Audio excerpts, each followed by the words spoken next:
Why is it so hard, scary even, to imagine a life without alcohol?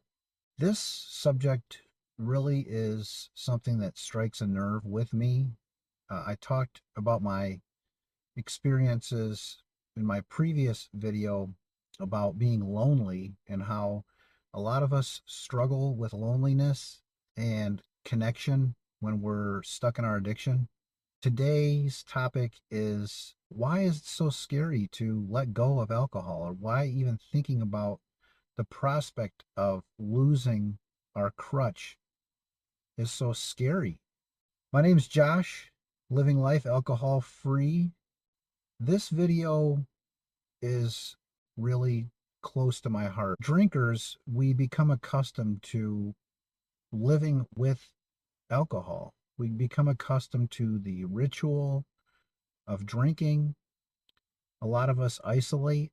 A lot of us use alcohol as a friend, as a getaway, as an escape.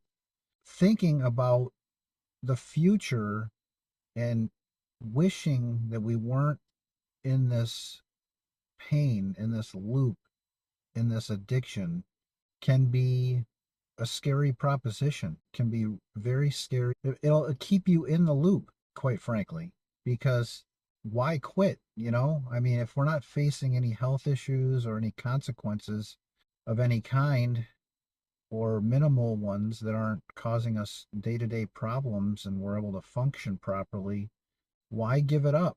I lived in that cycle for 20 years probably. I started drinking when I was 15. I ultimately quit when I was 42. But I knew in my early 20s that I was leaning on alcohol to get get away from stress, get away from embarrassment. I had a lot of lack of self-esteem. I think that's why talking about this is bringing up old feelings. That aside, I feel like it's important to get this out there because I think some people can benefit from this. Do you struggle with alcohol? Do you worry about the prospect of having to give it up one day? Or maybe you say to yourself, I'm never going to give it up. And I got to a point where I was just, every time I would try to moderate and fail, I would just go back into it and say, I'm in it. This is just me. This is how it's going to be. This is how I'm going to live my life. And you might live like that again for another year or more, and until you have to kind of face it again, and then again a year later, and so on. So why is it so scary? Well, for me, it was a habit, and I didn't want to acknowledge the fact that I was addicted, but it's kind of a habitual thing, and it makes other activities seem less interesting. I had my routines of what I would do when I would drink. As far as like the social aspects of it, I was just like, why bother going places? Because I don't want to drink and drive. The prospect of socializing didn't really appeal to me because why do I need to do it? I mean, I can just sit and I at home and I can drink and I can watch movies, or I can play video games, or I can watch sport. I can just do these things and I don't have to be around other people. That became very isolating. I knew that it was a problem, but it didn't really matter. I seeked solace in alcohol, and that's really just how it was. Another reason is denial. We have this notion that it's a privilege to be able to drink. It's my right to be able to drink. I'm 21. I'm a legal adult. I'm allowed to do it. If it's not causing me problems at my job or in my marriage or with my friendships or legally, or that I'm not getting in trouble with it, well, then why is it a big deal? But that's a dangerous thought, because even though it's a right, it is it's our prerogative. We can do it if we want to. That doesn't necessarily mean it's right. It's the right thing to do. And I look at that as alcohol and the whole scope of our society. It's not really discussed. People don't want to walk around talking about the problems they have with alcohol. It's a hidden thing. It's insidious. And yes, there's people that can have a drink and not drink anymore, or a half a drink and not drink anymore. But that wasn't me. I'm not sure how many people there are percentage wise that can do that. I mean, I have friends and family that do that. So at least that's what I see on the surface. I don't know the truth of how much they really drink or don't drink. It's not for me to know. I just know that for me, it was one after another.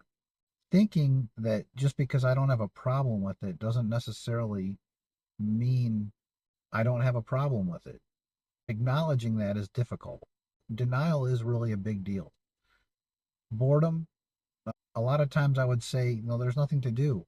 I don't really have anything else I want to do. I get to that point where I'm like, I'm using it because I'm bored. And that really came to light during the pandemic because we were all at home with no socializing. And not that I went out and socialized anyway, but I may go out every now and then, once a week, once a month, to a restaurant, to a party, whatever. But during the pandemic, nothing. I was kind of enjoying it because I there was shows that I hadn't seen that I could catch up on or movies, but there was no sports because that was all kind of shut down, so that was kind of out. So after a couple weeks and I started, really bored of what was on. I mean, when I'm watching Tiger King and I'm finding entertainment in that, you're bored, right?